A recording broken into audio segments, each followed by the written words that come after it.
نحمدہ ونصلی ونسلم علی سیدنا و مولانا محمد رسولہ النبی الامین الحنین الکریم الرؤوف الرحیم اما بعد فاعوذ باللہ من الشیطان الرجیم بسم اللہ الرحمن الرحیم۔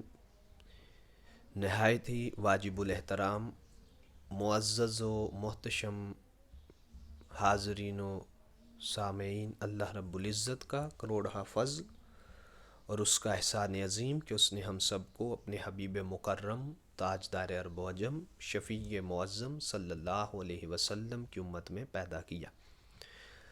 آج کی 5ویں نشست میں ہم عقیدہ توحید کے باب میں جن اقسام پر توحید اور شرک کی گفتگو کریں گے ان میں سب سے پہلے توحید فی التحریمات، جو چیزیں اللہ نے حرام کی ہوئی ہیں ان کا ذکر کریں گے، اور پھر شرک فی التحریمات، جو مشرکین نے بد اعتقادی کی وجہ سے اللہ کی حرمات کو اور معبودان باطلہ کی حرمات کو ایک برابر کر دیا، اس پہ گفتگو کریں گے۔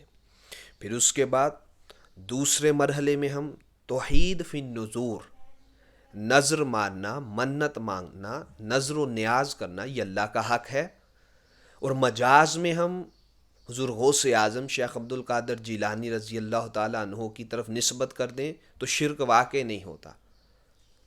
اب اس پہ میں انشاءاللہ دلائل سے گفتگو کرتا ہوں۔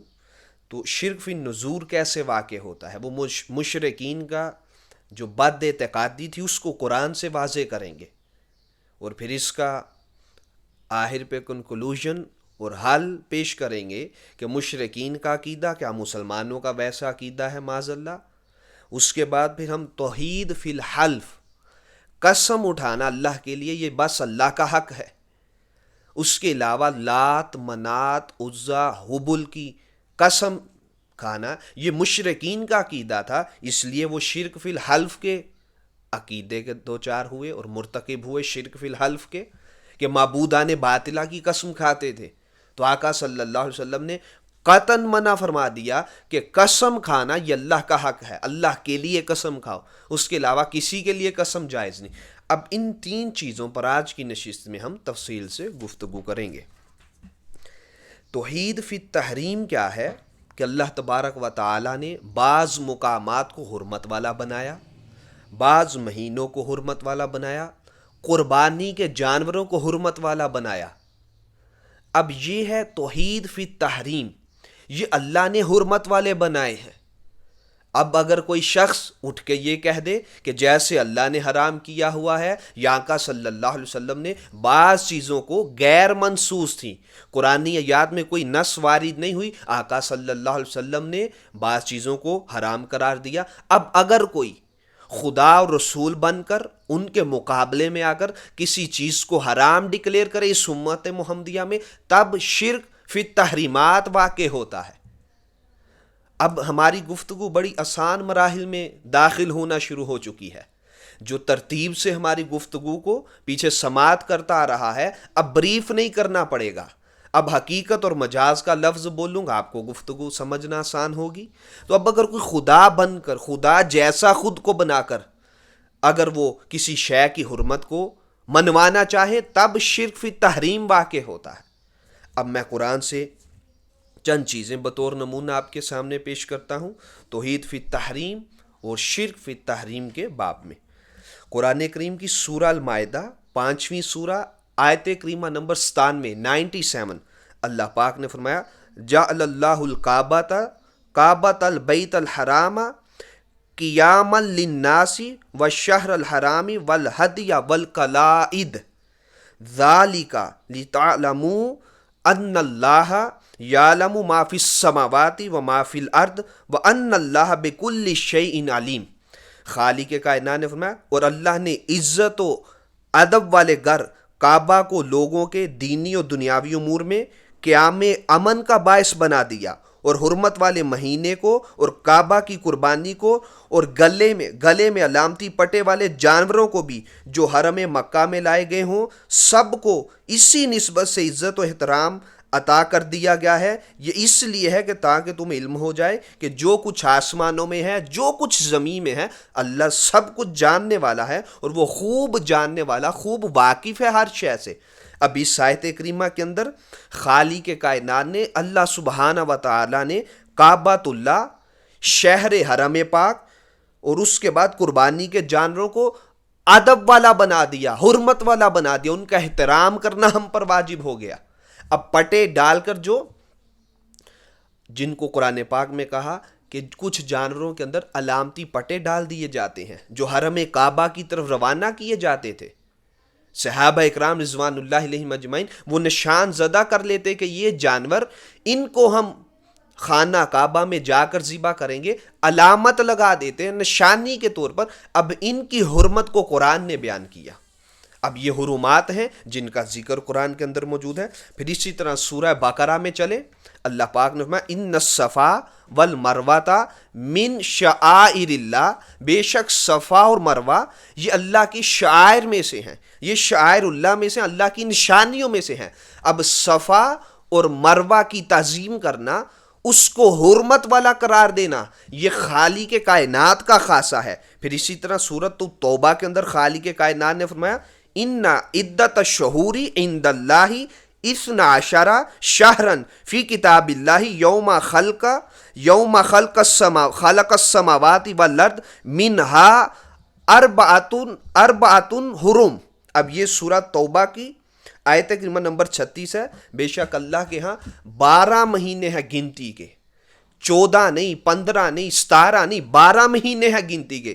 اسلام کے 12 ہی مہینے ہیں۔ پھر خالق کائنات نے 4 مہینوں کو حرمت والا ڈکلیئر کیا، ایک رجب، دوسرا ذوالقعدہ، تیسرا ذوالحجہ، اور چوتھا اس کے ساتھ محرم۔ یہ 4 مہینے حرمت والے ہیں، ان میں جنگ قتال کسی کے ساتھ وہ جائز نہیں۔ اب دیکھیں یہ حرمات ہیں جن کو قرآن پاک میں خالق کائنات نے بیان کیا۔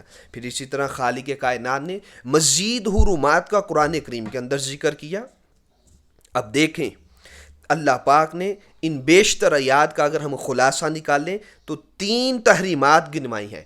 ایک حرم کعبہ کی حرمت، اس کی حرمت کو پامال کرنے کی اجازت بھی نہیں۔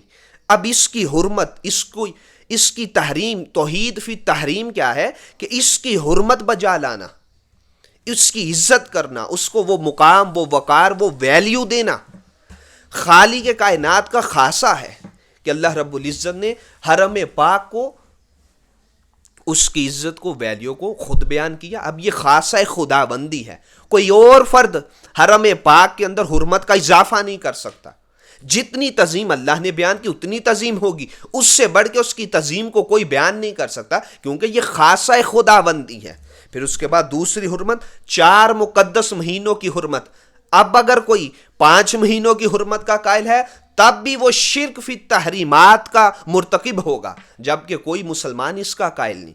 پھر اس کے بعد خالق کائنات نے قربانی کے جانوروں کی حرمت کو بیان کیا، ان کو شاعر اللہ میں سے گنوایا۔ پھر خالق کائنات نے قرآن کریم میں فرمایا وَمَن يُعَظِّمْ شَعَائِرَ اللَّهِ فَإِنَّهَا مِن تَقْوَى الْقُلُوبِ، جو لوگ اللہ کی ان حرمات کی، ان تحریمات کی، جو اللہ نے حرمت والے مہینے گنوائے، خانہ کعبہ کی حرمت گنوائی، قربانی کے جانوروں کی حرمت اور تعظیم کا اللہ نے ہمیں حکم دیا، خالق کائنات نے قرآن میں فرمایا جو ان شعائر اللہ کی تعظیم کرتا ہے یہ دلوں کا تقوی ہے۔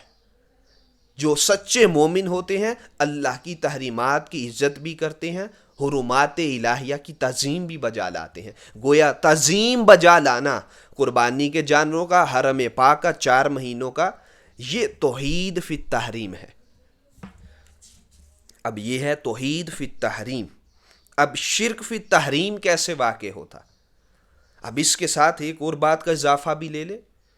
اب آقا صلی اللہ علیہ وسلم بھی حرمت ڈکلیئر کر سکتے ہیں، جیسے مکہ پاک کی حرمت خالق کائنات نے بیان کی، عظمت خالق کائنات نے بیان کی۔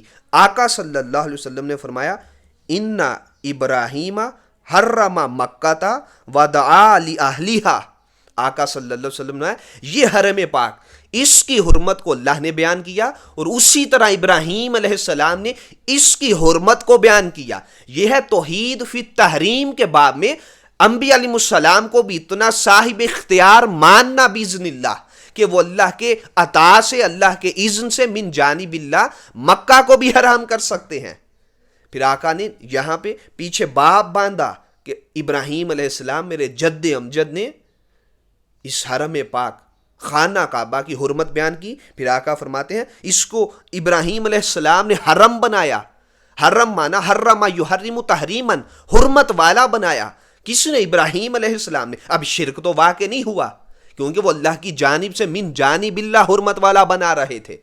جب قرآن پڑھو، حدیث پڑھو، اتنا شعور اور اتنا ادب تو سیکھ لو کہ جیسے اللہ حرام قرار دیتا ہے ویسے اس کے انبیاء بھی حرام قرار دیتے ہیں۔ ہاں فرق یہ ہے وہ ذاتی حرام قرار دے رہا ہوتا ہے، حرمت والا کسی چیز کو بنا رہا ہوتا ہے، وہ ذاتی ازلی و ابدی کسی شے کو عزت والا ڈکلیئر کر رہا ہوتا ہے، اس کے انبیاء اس کی عطا سے مجازن کسی شے کو حرمت والا بنا رہے ہوتے ہیں۔ پھر آقا نے ابراہیم علیہ السلام نے اس گھر کے لیے دعائیں کی۔ سورہ بقرہ اٹھا کے دیکھیں، ابراہیم علیہ السلام نے کہا باری تعالیٰ اس گھر میں آنے والوں کو، یہاں کے رہنے والے باشندوں کو ثمر بار کر، ان کو طرح طرح کے پھل دے، نعمتوں سے مالا مال کر۔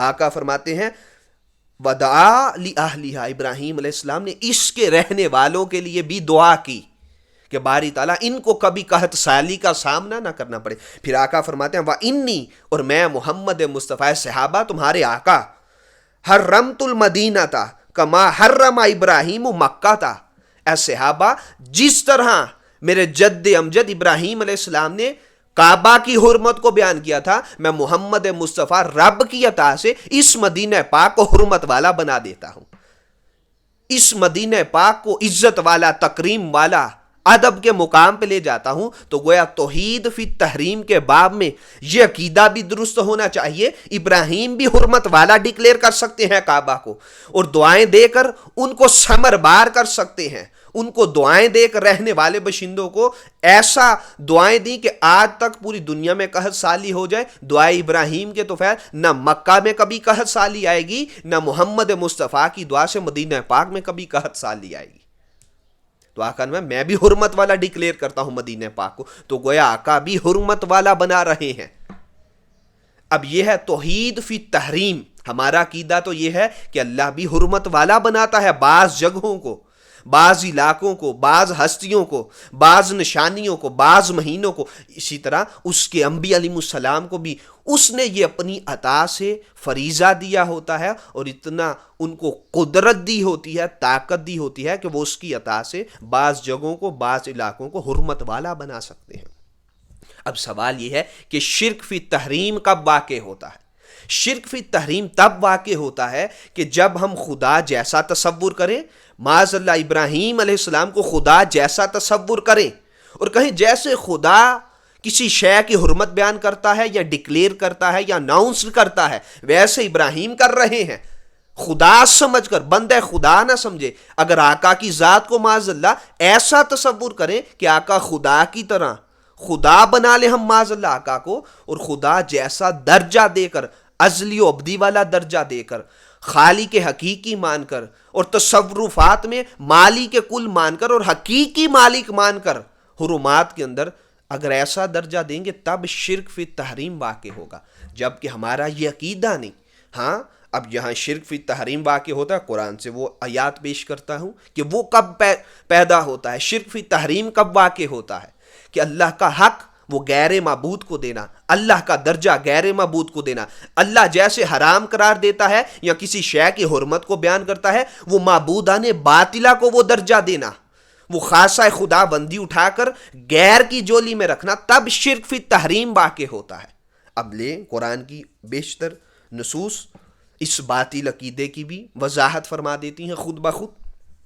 یہ سورۃ الانعام کی، قرآن پاک کی 6واں سورہ، آیت کریمہ نمبر 138 کے اندر خالق کائنات نے فرمایا وَقَالُوا هَذِهِ أَنْعَامٌ وَحَرْثٌ حِجْرٌ لا یت او کما قال۔ اب میں اس کا ترجمہ بیان کر دیتا ہوں۔ خالق کائنات نے فرمایا اور اپنے خیال باطل سے یہ بھی کہتے ہیں کہ یہ مخصوص مویشی، اب یہ مشرکین کا عقیدہ تھا، یہ مخصوص مویشی اور کھیتی ممنوع ہے.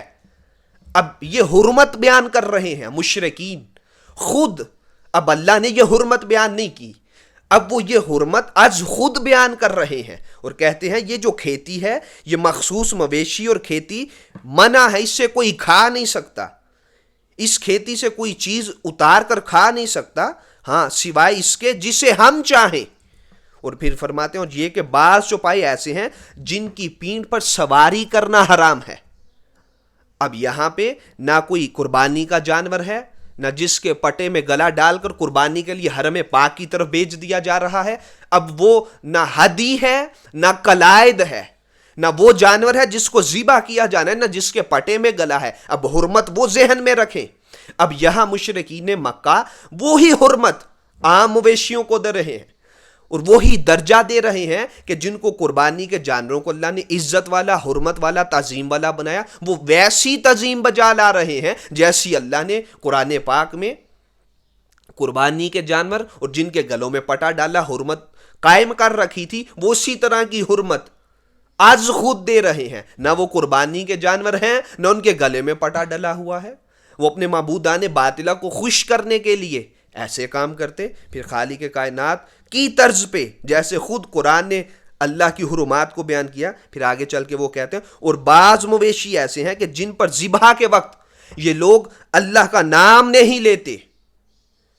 بڑی خاص بات، ہم جو قربانی کرتے ہیں، جو ذبح کرتے ہیں، اس پر اللہ کا نام لیتے ہیں، تو وہ ذبح کرتے وقت غیر اللہ کا نام لیتے ہیں، اپنے معبودان باطلہ کا نام لیتے ہیں، اور یہ سب اللہ پر بہتان باندھنا ہے.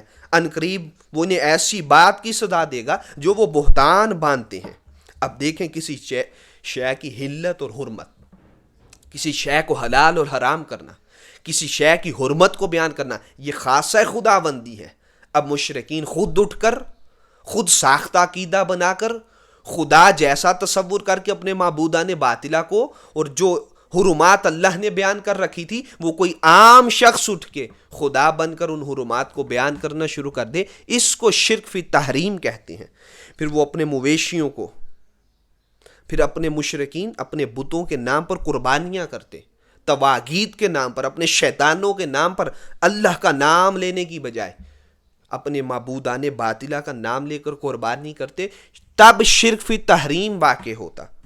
پھر اس کے بعد قرآن کریم کی سورۃ الانعام کی آیت کریمہ نمبر 139 کے اندر خالق کائنات نے فرمایا وَقَالُوا مَا فِي بُطُونِ هَٰذِهِ الْأَنْعَامِ خَالِصَةٌ لِلذُّكُورِنَا وَمُحَرَّمٌ عَلَىٰ أَزْوَاجِنَا وَإِن يَكُن مَيْتَةً فَهُمْ فِيهِ شُرَكَاءُ سَيَجْزِيهِمْ وَصْفَهُمْ إِنَّهُ حَكِيمٌ عَلِيمٌ.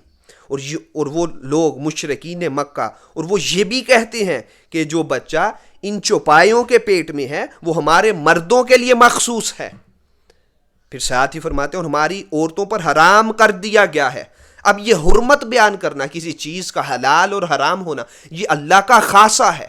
اب یہ خاصہ کسی اور کو دینا یہ شرک فی تحریم ہے. پھر فرماتے ہیں اگر وہ بچہ مرا ہوا پیدا ہو تو وہ مردوں اور عورتوں سب اس میں شریک ہو جاتے ہیں. پھر ان قریب انہیں خالق کائنات ان کی من گڑھ باتوں کی سزا دے گا، بے شک وہ بڑی حکمت والا خوب جاننے والا ہے. یہ سب ایسی تحریمات ہیں جو خالصتاً اللہ رب العزت کا حق ہے، مگر کفار و مشرکین نے اس حق کو اپنے معبودان باطلہ کی طرف منسوب کر دیا. پھر ان کا یہ عمل شرک فی تحریم ٹھہرا. اس کے علاوہ شرک فی تحریم اس امت محمدیہ صلی اللہ علیہ وسلم میں واقع نہیں ہوتی. اب قرآن پاک میں اس طرح کی بیشتر مثالیں ہیں. ایک اور مثال لے لیں، سورہ المائدہ کی آیت کریمہ نمبر 103. اللہ پاک نے ما جعل اللہ من بحیرۃ ولا صائبۃ ولا وسیلۃ ولا حام ولکن الذین کافروا یفترون علی اللہ الکذب واکثرهم لا یعقلون. اللہ نے نہ تو بحیرہ کو امر شرعی مقرر کیا ہے اور نہ صاحبہ کو اور نہ وسیلہ کو اور نہ حام کو، لیکن کافر لوگ اللہ پر جھوٹا بہتان باندھتے ہیں اور ان میں اکثر لوگ عقل نہیں رکھتے۔ اب اس آیت میں کفار و مشرکین کی اپنی طرف سے مقرر کردہ غیر شرعی امور کی وضاحت کی گئی۔ بحیرہ بھی ایک اونٹنی ہے، صاحبہ بھی ایک اونٹنی ہے، وسیلہ بھی ایک اونٹنی ہے، حام بھی ایک اونٹنی ہے۔ اب ان کی حرمت قرآن میں کہیں بیان نہیں ہوئی، مشرکین نے خود ساختہ ان کی حرمت بیان کی، ان کی حرمات کو بیان کیا اور کہنے لگے یہ اونٹنیاں۔ اب بحیرہ وہ اونٹنی تھی جس کا دودھ دونا مشرکین نے بتوں کی طرح منسوب کر کے دوسروں کو اس کے تمتع سے منع کر دیا، اور اس کے جو دودھ تھا وہ اپنے بتوں کے لیے خاص کر دیا اور باقی سب کے لیے حرام قرار دے دیا، اور ساتھ یہ عقیدہ رکھتے تھے کہ ان کا گوشت کھانا یہ جائز نہیں، یہ بتوں کے نام پر وقف ہو چکا ہے۔ پھر ان کے کان چھید کر ان کی علامت بنا کر وہ بتوں کے لیے منسوب کر دیتے۔ اسی طرح صاحبہ کو اس پر سواری کرنا، اس پر بوجھ لادنا، یہ بھی اونٹنی تھی۔ اب اس کی ایک ڈیٹیل ہے، میں تفصیل میں نہیں جانا چاہتا، اشارتاً گفتگو رکھنا چاہتا ہوں۔ اس کو بھی از خود انہوں نے بتوں کے نام پر منسوب کر کر کہا کہ اس پر بار برداری کرنا، بوجھ لادنا، جیسے ہم قربانی کے جانور پر بوجھ نہیں لاتے کیونکہ اللہ نے حرمت بیان کی، وہ اسی طرح کا درجہ دے کر صاحبہ کو جو نہ قربانی کا جانور ہے از خود درجہ دے دیا اس کو حرمت والا، اور کہا ہم اس پہ قربانی تو نہیں کر رہے لیکن قربانی کا درجہ دے کر جیسے حرمات اللہ نے بیان کی ویسی حرمات بیان کر دینا، اپنی من مانی طویلات میں، من گڑت عقیدہ میں، باطل عقیدہ میں معبود نے باطلہ کی طرف منسوب کر کے کہتے ہم نے بتوں کے لیے اس کو منسوب کر دیا ہے، اب اس پہ کوئی سواری نہیں کر سکتا۔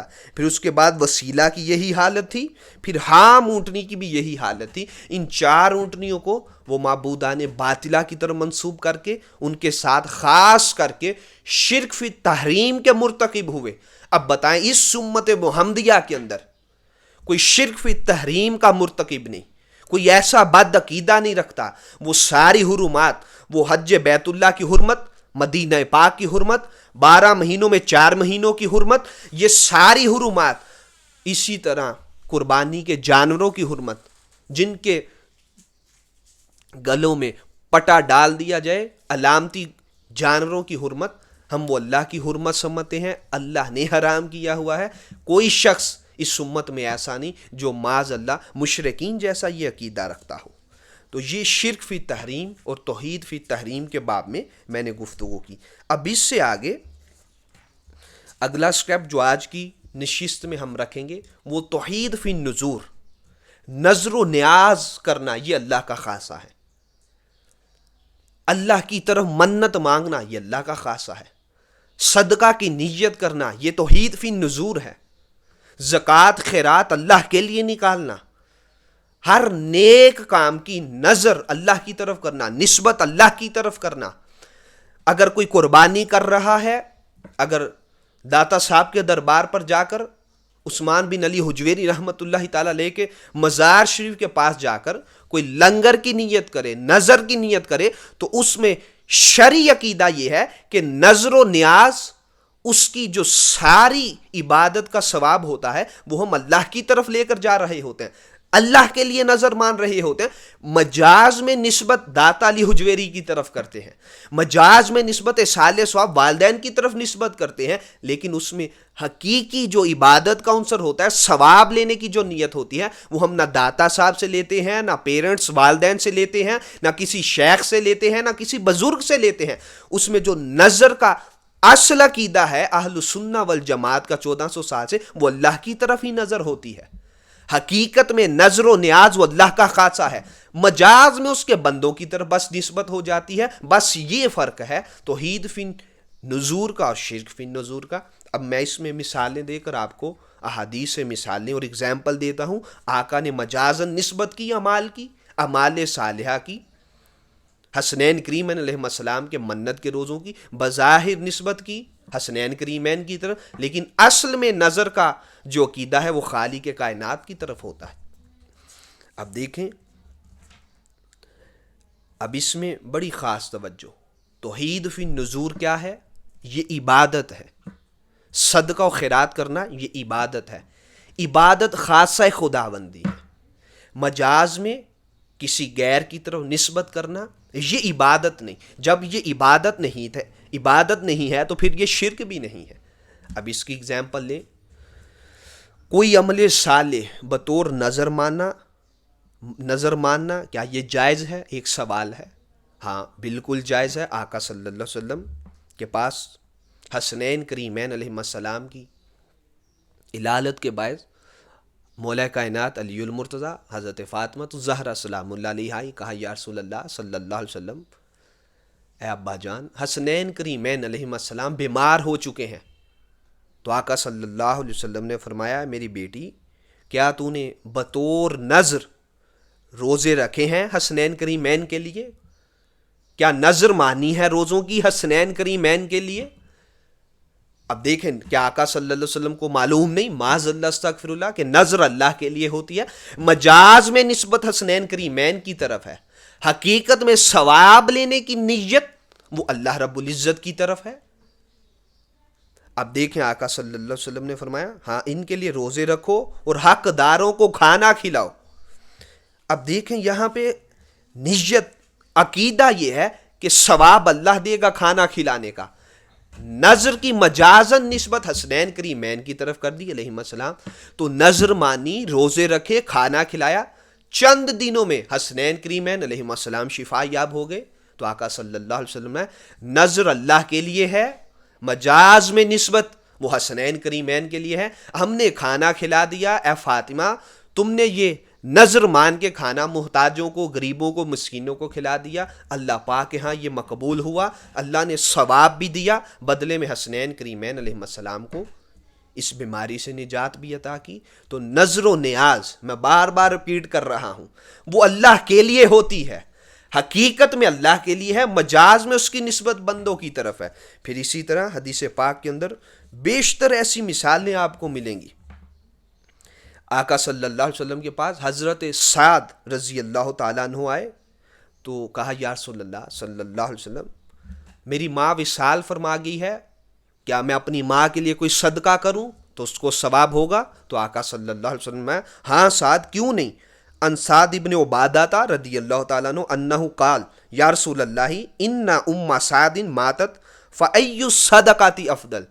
آقا میں آپ کے پاس آیا ہوں، میری ماں دنیا سے وصال فرما گئی، آپ بتائیے ان کے لیے سب سے بہتر صدقہ کون سا ہے، سب سے افضل صدقہ کون سا ہے جو میں اپنی ماں کے لیے کروں اس کو ثواب پہنچے. اب دیکھیں یہاں بھی نذر کی نیت تھی، صدقہ کی نیت تھی. اب صدقہ اللہ کے لیے، زکوٰۃ اللہ کے لیے، خیرات اللہ کے لیے، نیک عمل اللہ کے لیے، اس سال ثواب بھی وہ اللہ کے لیے ہوتا ہے، لیکن ثواب پہنچانا وہ اللہ کا کام ہوتا ہے. ہم اس بندے کے لیے نہیں عبادت کی نیت سے سال ثواب کرتے، نہ ہم اس کو خدا تصور کرتے ہیں، ہم اس کو بھی بندہ خدا سمجھتے ہیں. تمام امور صالحہ کی، اعمال صالحہ کی نسبت مجاز میں بندوں کی طرف ہوتی ہے، حقیقت میں وہ اللہ ہی کی طرف ہوتی ہے. اس میں تقرب اللہ ہوتا ہے، اس میں عبادت اللہ کی ہوتی ہے، اس میں ثواب کی نیت بھی اللہ کی طرف کی جاتی ہے. ہاں نسبت کر کے وہ ماں کی طرف ہو یا باپ کی طرف ہو کی جاتی ہے. اب دیکھیں اس حدیث پاک میں آپ کو وہ ساری بات کا ثبوت ملے گا. آخر میں قال الماء اے ساتھ پانی کا صدقہ کرنا، کنواں کھدوا دینا، کوئی نل بنوا دینا، پانی لگا دینا، یہ سب سے بڑا صدقہ ہے. یہ عرب کا ماحول ہے، کوئی پیاسا گزرے گا وہ پانی پیے گا، تیری ماں کو اس کا ثواب پہنچے گا. اب ثواب دینے والی ذات کون ہے؟ خالق کائنات. کنواں کھدوانا ان کے بیٹے سعد کا کام تھا. نیت کرنا ماں کے ثواب کے لیے یہ سعد رضی اللہ تعالیٰ عنہ کا عقیدہ ہے. آقا خود یہ عقیدہ فراہم کر رہے ہیں، لیکن اس کا ثواب پہنچانے والی ذات اللہ کی ہے، کیونکہ صحابہ کا یہ عقیدہ درست تھا.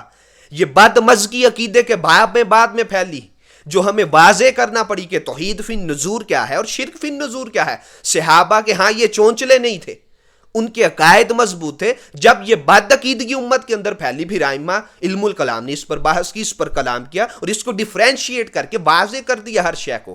تو آقا نے فرمایا اس سے آگے کی بات، قال فحافر بیرن، پھر حضرت سعد نے وہ کنواں کھدوایا اپنی ماں کے لیے. وقال، پھر آقا نے فرمایا ہذہ لام سعد، یہ حضرت لام سعد یہ سعد کی ماں کا کنواں ہے. اب یہ کہنا کہ یہ 11ویں حضور غوث پاک کی کیوں کرتے ہو، یہ لنگر داتا صاحب کی طرف نسبت کر کے کیوں پکاتے ہو؟ تو بابا یہ تو ہم نے حدیث پاک سے عقیدہ لیا ہوا ہے، ذرا عقل کی کھڑکی کو کھول کے تو دیکھو۔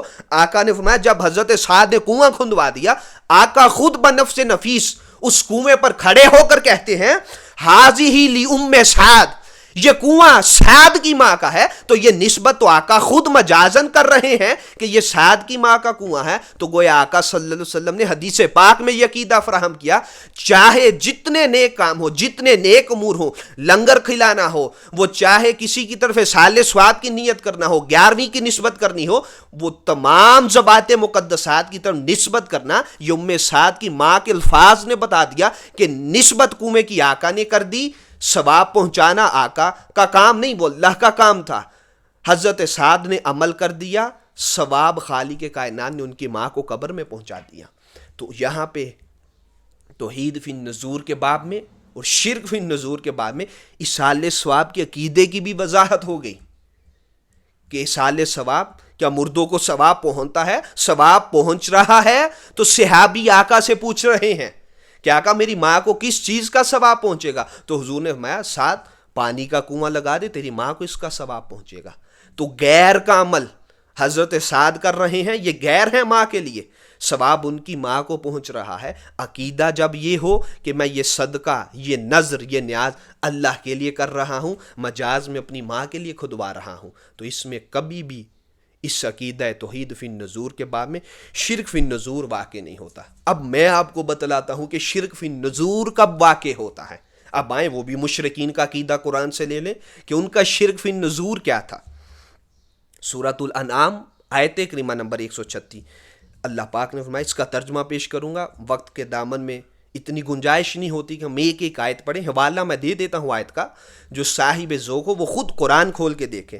خالق کائنات نے فرمایا، مشرکین کا عقیدہ بیان کیا، وَجَعَلُوا لِلَّهِ مِمَّا ذَرَا مِنَ الْحَرْثِ وَالْأَنْعَامِ نَصِيبًا او کما قال، انہوں نے اللہ کے لیے انہی چیزوں میں سے ایک حصہ مقرر کر لیا ہے جنہیں اس نے کھیتی اور مویشیوں میں سے پیدا فرمایا، پھر اپنے گمان باطل سے کہتے ہیں کہ یہ حصہ اللہ کے لیے ہے اور یہ ہمارے خود ساختہ شریکوں کے لیے ہے۔ وَهَذَا لِشُرَكَائِنَا، یہ ہمارے شریکوں کے لیے، معبودان باطلہ کے لیے حصہ ہے۔ پھر ساتھ یہ عقیدہ رکھتے ہیں پھر جو حصہ ان شریکوں کے لیے ہے سو وہ اللہ تک نہیں پہنچتا، جو حصہ اللہ کا ہوتا ہے وہی اللہ کو پہنچتا ہے۔ معبودان باطلہ کے لیے لاکھ صدقہ خیرات کرتے رہو، وہ حصہ اللہ کو نہیں پہنچتا۔ پھر خالق کائنات میں جو حصہ اللہ کے لیے ہے تو وہ ان کے شریکوں تک پہنچ جاتا ہے، وہ کیا ہی برا فیصلہ کر رہے ہیں۔ اب دیکھیں شرک فی النذور کیا ہے۔ بتوں اور اپنے جھوٹے خداؤں کے لیے وہ یہ ساری حصے جو اللہ رب العزت نے اپنی ذات کے لیے مختص کر رکھے تھے، وہ اپنے معبودان باطلہ کے لیے مختص کر رہے ہیں۔ ان کو معبود حقیقی جان کر جو خاصہ الہی ہے، وہ اپنے معبودان باطلہ کو وہ خاصہ دے رہے ہیں، وہ صفات ان کو دے رہے ہیں، وہ خوبیاں جو خالق کائنات کی تھی وہ معبودان باطلہ کو دے رہے ہیں۔ پھر اس کے بعد ان کا شرک فی النذور کے باب میں گنونا عقیدہ یہ تھا کہ وہ نظریں ساری اپنے معبودان باطلہ کے لیے کرتے تھے، جبکہ کوئی مسلمان وہ نظر و نیاز وہ اللہ کے لیے کرتا ہے، وہ امام حسین کے لیے نظر و نیاز کا لفظ استعمال کرے، وہ والدین کے لیے نظر و نیاز کا لفظ استعمال کرے، وہ اپنے بزرگ صالحین کے لیے نظر و نیاز کا استعمال کرے، لنگر طعام کا استعمال کرے، تو وہ حدیث ام سعد والی، وہ ام سعد کی ماں کا، ام سعد کا کنواں ہے، سعد کی ماں کا کنواں ہے، اس سے بطور استعارہ، بطور مجازن ہم بزرگوں کی طرف بزرگوں کی طرف نسبت کرتے ہیں۔ اس میں ہماری نیت یہ ہوتی ہے، قصد ارادہ یہ ہوتا ہے کہ یہ ہم اللہ کے لیے کر رہے ہیں، مجاز میں اپنے بزرگوں صالحین اپنے پیرنٹس کے لیے ہم وہ نظر و نیاز یا سال ثواب کی نیت کر رہے ہوتے ہیں۔ حقیقت میں ثواب دینے والی ذات اللہ کی، نہ ہم ان کو معبود جان رہے ہوتے ہیں، نہ خدا کا درجہ دے رہے ہوتے ہیں، بندہ خدا سمجھ کر، مقرب بندے سمجھ کر بس مجاز میں ان کی طرف نسبت کر رہے ہوتے ہیں۔ تو آپ مجھے بتائیں کیا توحید فی النذور اور شرک فی النذور کا عقیدہ کھول کے میں نے آپ کے سامنے رکھا، کیا معبودان باطلہ جیسے اپنے بتوں کے لیے، اپنے معبودوں کے لیے شرک فی النذور کا عقیدہ رکھتے تھے؟ کیا کسی ایک مسلمان کا ادنا سے ادنا بھی وہ عقیدہ ہے؟ تو جواب ملے گا نہیں، کسی ایک شخص کا بھی عمل ویسا نہیں۔ پھر اسی طرح اور نیک اعمال بیشتر ایسے ہیں جن کی نسبت آقا صلی اللہ علیہ وسلم نے صحابہ اکرام کے پیرنٹس کی طرف، والدین کی طرف، والدہ کی طرف، والد کی طرف کی، تو اس سے شرک واقع نہیں ہوتا۔ اب اسی طرح قرآن کریم میں بیشتر مقامات سے اگر ہم اس کو بطور صحیح معنوں میں اسٹڈی کر کے دیکھیں تو بے شمار راز ہم پر آشکار ہوتے ہیں۔ یہی عقیدہ شاہ ولی اللہ محدث دہلوی کا ہے، ان کے والد گرامی حضرت شاہ عبد الرحیم محدث دہلوی کا ہے۔ وہ اپنی کتاب شاہ ولی اللہ انفاس العارفین صفحہ 44 کے اندر بھی یہ عقیدہ بیان کرتے ہیں کہ کسی بزرگ ولی کی طرف نظر و نیاز کی مجازن نسبت کرنا، حقیقتاً نسبت نہ کرنا، مجاز میں کرنا، حقیقتاً اللہ کے لیے ہے، مجاز میں نسبت کرنے سے شرک فی تحریم واقع نہیں ہوتا۔ وہ ہم ادباً یا محبتاً، نذرانتاً، عقیدتاً، تحفاتاً وہ چیز پیش کر رہے ہوتے ہیں، تاکہ جب ہم نیک اعمال ان کی طرف پیش کریں، کوئی قرآن پاک کی تلاوت کر کے بزرگوں کی طرف ہدیہ پیش کرے، یا لنگر یا طعام اللہ کے نام پہ ذبح کر کے ان کی طرف پیش کرے، تو پھر ہمیں اس کا بدلے میں دعا بھی ملتی ہے، اولیاء صالحین کے فیض بھی ملتا ہے، ان کی فیوز و برکات بھی ملتی ہیں۔ جمہور ائمہ علم الکلام کا یہی عقیدہ ہے توحید فی النذور کے باب میں اور شرک فی النذور کے باب میں۔ اب اس سے آگے آخر پہ میں جو خلاصہ بیان کروں گا توحید فی النذور کا اور شرک فی النذور کا۔ اب کسی مسلمان کا مشرکین جیسا عقیدہ نہیں، جیسے وہ اپنے معبودان باطلہ کے نام پر ذبح کرتے تھے۔ اب ہم 11ویں شریف پکا کر حضور غوث پاک کا نام لے کر معاذ اللہ ذبح نہیں کرتے، مجاز میں نسبت کرتے ہیں۔ کوئی داتا صاحب کے مزار کے باہر جا کر دیگیں لنگر پکوا رہا ہے تو وہ داتا صاحب کے نام پر نہ ذبح کر رہا ہے، نہ داتا صاحب کو خدا سمجھ کے ان کی طرف نظر کر رہا ہے، مجاز میں نسبت کرتا ہے بس بندہ مومن۔ کہاں شرک فی النذور مشرکین کا عقیدہ اور کہاں مسلمانوں کا پاک صاف عقیدہ، اس کو ایسے گڈ مڈ کرنا یہ خارجی فکر اور سوچ ہے۔ کفار کی آیات، مشرکین والی آیات وہ بندہ مومن پر لگانا اور ان کے عقیدے کو، عقیدہ صحیحہ کو از خود اپنی من مانی طویلات کر کے ان کو باطل عقیدے کی طرف لے جانا، یہ کتنا بڑا کفر ہے، ناانصافی ہے، کتنی بڑی علمی جہالت ہے کہ کفار اور مشرکین والا عقیدہ وہ مسلمانوں میں ثابت کرنا شروع کریں۔